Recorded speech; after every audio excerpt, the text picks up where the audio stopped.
우리나라는 이제 자원이 없는 국가, 특히 이제 에너지 자원이 우리나라에 생산되는 경우, 과거 우리가 이제 석탄을 강원도 뭐 태백이나 정선 쪽에서 만들어서 우리 화력 발전을 하고 있지만 지금 석탄을 거의 이제 바깥에서 수입하고 있어요. 그리고 가스도 다 바깥에서 수입하고 있고 석유는 뭐 말할 것도 없고요. 그런 걸 생각할 때 참 자원 빈국으로서 그런 우리가 에너지를 많이 수입하는 지역에 저렇게 문제가 생겼을 때 한국 경제가 정말 취약하구나 이런 걸 느꼈고, 지금 미국과 이란 전쟁 때문에 이제 호르무즈 해협이 막히면서 원유 자체가 잘 안 들어오고 있거든요.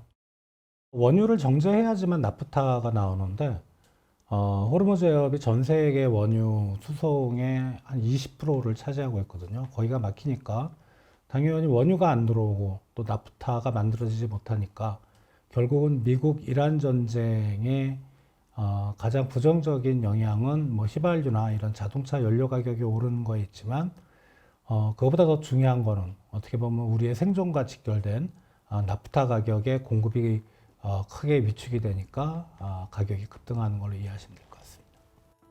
중동 사태 장기화로 생활용품의 원재료인 나프타 대란이 이어지고 있습니다. 나프타는 비닐의 원재료인데 중동발 수급 차질이 이어지면서 비닐 제조 공장은 가동을 멈추는 상황으로까지 몰리고 있습니다.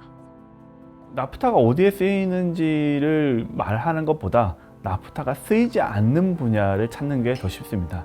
왜냐하면 우리가 사용하고 있는 거의 모든 제품들, 뭐 가령 여러분들이 입고 계시는 지금 의복이라든가 뭐 신발이라든가 지금 뭐 대부분 합성섬이거든요. 이런 데 대부분 나프타가 원료이고요. 플라스틱이라든가 플라스틱은 다 대부분 나프타 원료입니다. 그러면 합성, 고무, 뭐 타이어 이런 것도 전부 다 나프타에서 나오고요. 최근에 가장 크게 문제가 되고 있는 포장재들, 비닐 포장재라든가 다양한 포장재들이 다 나프타 베이스로 되어 있습니다. 심지어 여기서 더 나아가서는 의약품이라든가 식품의 일부에도 나프타 성분으로 만든 여러 가지 제품들이 들어가고 있으니까요. 우리 삶 전역에 나프타가 쓰이지 않는 분야가 없다라고 보시면 됩니다. 우리가 이제 중동에서 원유를 한 70% 이제 수입을 하고, 뭐 미국이나 아프리카나 이런 쪽에서 30% 원유를 수입을 하는데, 원유를 이제 정제를 하게 되면 우리가 뭐 쉽게 알 수 있듯이 휘발유나 경유 이런 이제 연료도 나오지만 그 중에 이제 나프타라는 물질이 나오고요. 보편적으로 우리나라 원유 수입량을 100으로 봤을 때 그 중에 한 18% 정도의 나프타가 나옵니다.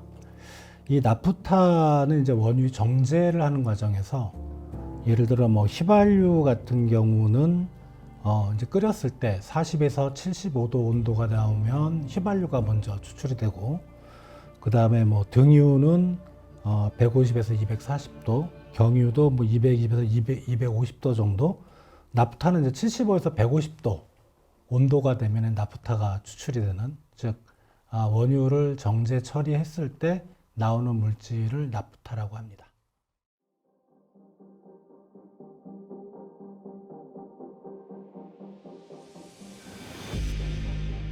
호르무즈 해협이 전 세계 원유 수송량의 한 20에서 30%, 만 하루 동안 세계 전체적으로 원유 소비량이 1억 배럴인데 그 중에 한 2천에서 3천만 배럴 정도는 호르무즈 해협을 통과하고 있거든요. 그래서 호르무즈 해협이 지금 전쟁 때문에 봉쇄가 장기화되고 있는데, 이게 호르무즈 해협 그 원유 수송에 대한 의존도가 높은 국가가 뭐 다른 국가보다는 이 동아시아 국가들, 중국, 그다음에 뭐 동남아시아 일부, 그다음에 한국, 일본 이런 쪽이거든요. 지금 업계에서는 상당히 좀 우려를 하고 있는데 결국은 지금의 어떤 위기, 나프타 위기는 호르무즈 해협이 언제 봉쇄가 풀리느냐, 그거에 달려 있다고 보시면 될 것 같습니다.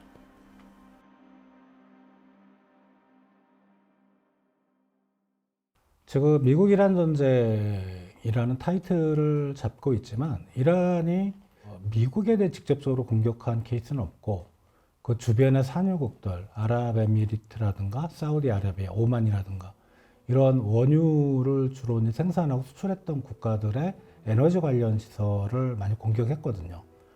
너 죽고 나 죽자 이런 전략인데, 근데 그쪽에 에너지 시설 피해가 지금 많다고 많이 알려져 있고요.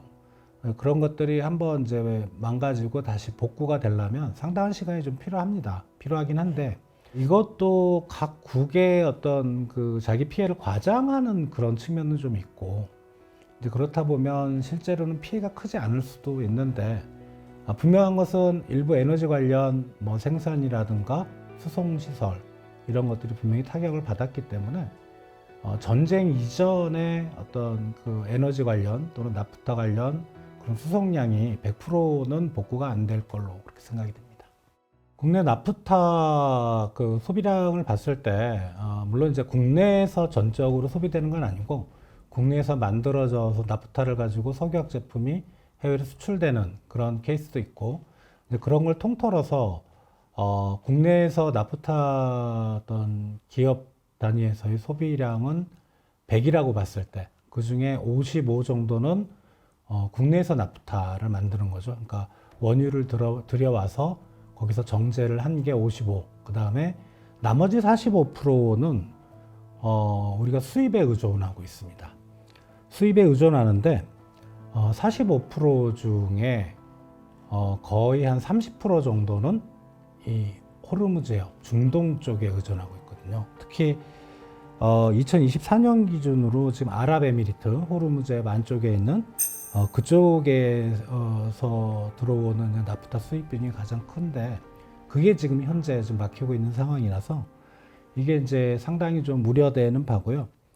한 몇 년 전에 그 예멘 후티 반군이 뭐 홍해 쪽에서 난리치면서 그때도 나프타가 공급망이 고장이 날 수 있다는 경고 때문에 사실 최근에 전체 우리 나프타 수입 중에 한 30% 정도 중동 이것도 많이 낮아진 겁니다. 몇 년 동안 많이 좀 다른 쪽으로 뭐 동남아시아라든가 미국이라든가 아프리카라든가 이런 쪽으로 수입 다변화를 했고 그나마 그 결과가 지금 그래도 옛날보다는 좀 나프타에 대한 중동 쪽으로의 수입 비중이 많이 낮아졌습니다.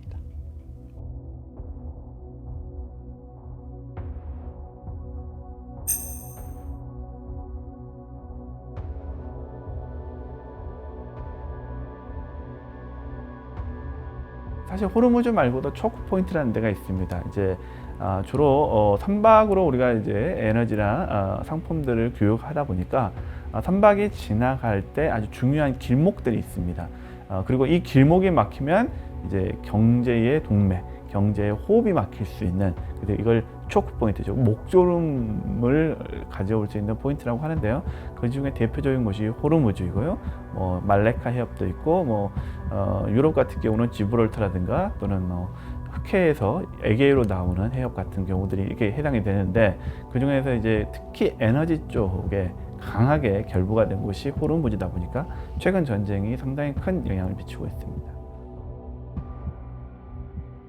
지금 LG화학 여수 공장이 가동이 중단됐고요. 그 다음에 여천 NCC 공장 그리고 롯데케미칼 여수 공장이 명목상으로는 공장 시설, 설비 시설을 재정비하겠다고 하지만 결국 이제 원료가 안 들어오면서 이제 그런 것들이 이제 정비를 가동을 중단하는 그런 상황인데 이게 이제 석유화학의 업스트림이라 그러거든요. 이런 쪽이 거기서 이제 또 다운스트림이라는 이제 어떻게 보면은 좀 더 고부가 가치 제품을 만드는 결국 뭐 플라스틱이라든가 비닐이라든가 이런 쪽 가는 그런 이제 다운스트림 쪽까지 영향을 미칠 수밖에 없어요. 석유화학은 하나의 라인, 이 앞에서 못 만들면 뒤에서도 못 만드는 그런 산업이기 때문에 복잡한 산업이기 때문에 결국은 지금은 우리가 아는 그런 큰 뭐 에틸렌이라든가 프로필렌 만드는 그런 큰 대형 석유화학 기업들이 가동이 중단되겠으나 여기가 가동 중단된다는 거는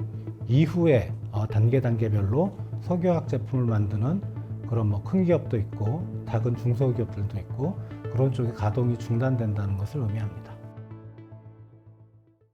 경영 실적은 분명히 더 안 좋아질 것 같고요. 왜냐하면 원료가 가격이 너무 올랐기 때문에 나프타가 가동이 안 되면 안 될수록 왜냐하면 기업들이란 게 고정비가 있으니까 가동률을 높여야 그런 고정비가 상쇄되면서 이제 이익이 늘어날 수 있는데 그냥 가동률이 감소한다는 건 분명히 기업들의 마이너스 요인이긴 한데 정부가 정한 석유화학 구조 조정안 제출 시한인 연말을 앞두고 업계가 조정안 제출을 마무리했습니다. LG화학은 여수산단 내 GS칼텍스와 합작 법인을 설립한 뒤 노후한 LG화학 1공장을 폐쇄하는 방안을 재편안에 담은 걸로 알려졌습니다. 여천 NCC는 현재 가동 중단 상태인 3공장 폐쇄와 함께 롯데케미칼과 통합 방안을 담은 걸로 전해집니다. 계획대로 이행될 경우 정부 목표치를 충족할 거란 관측이 나옵니다. 이번에 중동 사태가 터지기 전에 이미 가동률을 줄이려고 많이들 노력을 했거든요. 그러니까 정부에서 석유화학 업계의 재편 얘기를 하면서 구조조정에 들어가라. 그랬던 사례를 생각을 해볼 때 이게 과연 원료가 부족해서 가동률이 줄는 건지 아니면 정말 기존에 너무 공급 과잉이었고 투자 과잉이어서 가동률이 줄이는 건지 그것까지는 아직은 저희가 좀 판단하기는 어렵다고 생각이 되고 다만 뭐 개인적으로 다행인 건 가동률을 많이 줄여야 되는 상황이었어요. 그래서 이번 사태로 오히려 이제 가동률을 줄이면 정부로부터 지원도 받을 수 있으니까 어떻게 보면 석유화학 기업들한테는 기회가 될 수도 있지 않을까.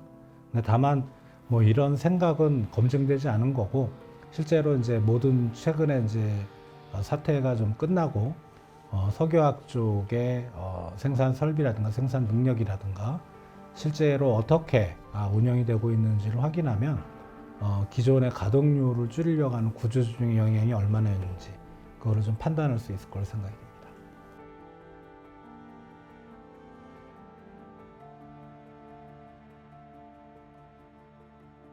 우선은 이제 여수 산단에는 이제 많은 나프타 분해 시설을 운영하고 있는 석유화학 기업들이 있습니다. 가장 대표적으로는 LG화학 같은 경우가 있고요. 그리고 여천 NCC, 그다음에 롯데케미칼 같은 경우에 있는데 LG화학 같은 경우는 여수에 있는 NCC 시설 중에서 약 연산 한 80만 톤 규모의 시설을 이제 가동이 어렵다는 것이 이제 나왔고요. 마찬가지로 이제 여천 NCC 같은 경우는 이제 장기 계약을 맺고 있는 다른 이제 기업들에게 이제 불가항력, 그러니까 그 계약을 이행하기 지금 어렵다라는 이제 선언을 한 걸로 지금 보고가 되고 언론 보도가 지금 되어 있습니다. 마찬가지로 롯데케미칼도 비슷한 처지에 처해 있는 것 같고요. 사실은 근데 우리가 또 봐야 될 부분은 우리가 이 중동 사태가 일어나기 전부터 이 여수 지역에 있는 이 석유화학 기업들은 구조조정의 압박 속에 있었습니다.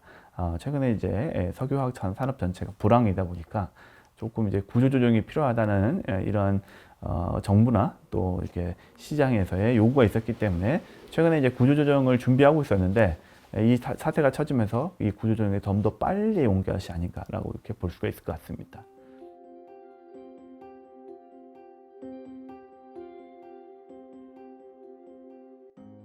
공산품으로 반영이 되려면 시차가 있는데 당연히 앞단에서 원유 가격이 올라가고 나프타 가격이 올라가니까 그 다음 단계는 그런 비닐이나 플라스틱 가격은 올라갈 거고 그런 이제 포장재 가격이 올라가면은 모든 공업 제품에 그 가격 인상 요인이 반영이 되는 거죠.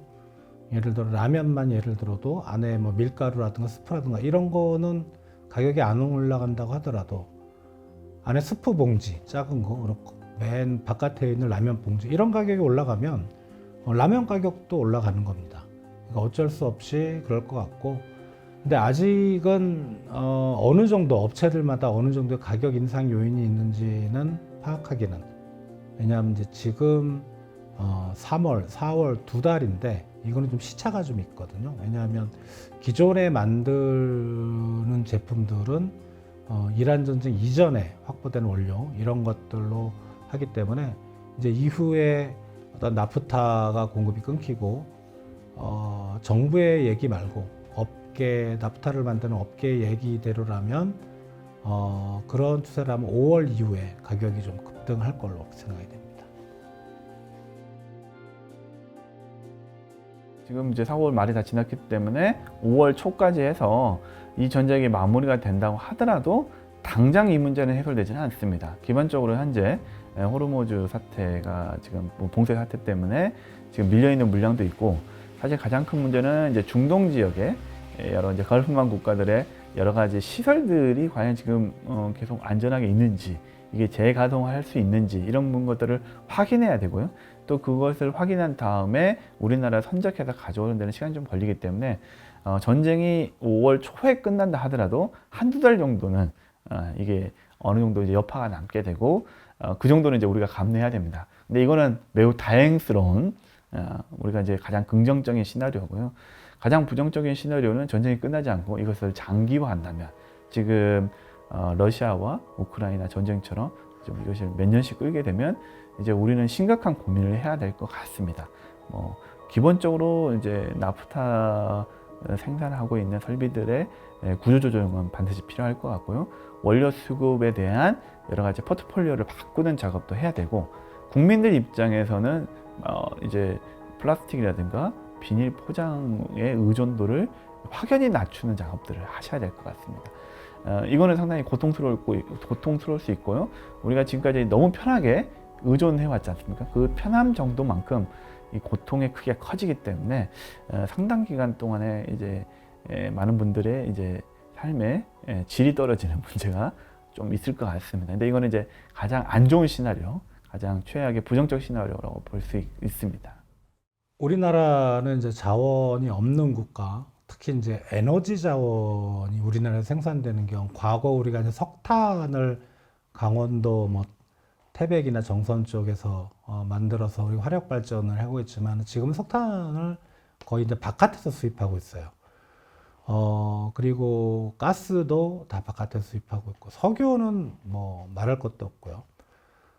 그런 걸 생각할 때 참 자원 빈국으로서 그런 우리가 에너지를 많이 수입하는 지역에 저렇게 문제가 생겼을 때 한국 경제가 정말 취약하구나, 이런 걸 느꼈고, 결국은 뭐 나프타는 어쩔 수 없다고 하더라도 에너지 의존도, 화석 연료에 대한 이런 쪽엔 의존도를 좀 낮추는, 그게 원자력이 될 수도 있고 신재생 에너지가 될 수도 있고, 이제 그런 부분에 어떤 한국 사회의 어떤 합의라고 할까요? 이런 게 필요한 것 같고, 또 어떻게 보면은 또 한 번 느끼는 거죠. 우리가 석유의 시대에 살고 있구나. 원유가 안 들어오면 우리가 입는 옷부터 가방, 자동차, 신발, 뭐 하다못해 화장품, 의약품까지 뭐 우리 언론에서 주사기가 없다는 얘기도 나오고 있잖아요. 그럼 좀 과장돼 보이긴 한데, 우리 석유의 시대를 살고 있는 우리가 석유로부터 자유로울 수는 없다. 그렇다면 지금 석유화학 산업에 대한 구조조정, 전쟁 이전에 나왔던 그게 맞는 건지, 아니면은 전략 산업으로 우리가 석유화학 산업을 바라봐야 되는 거지, 우리나라 정부도 그렇고 우리 국민들도 그렇고 다시 한번 곰곰이 생각해 볼 필요가 있다고 생각합니다.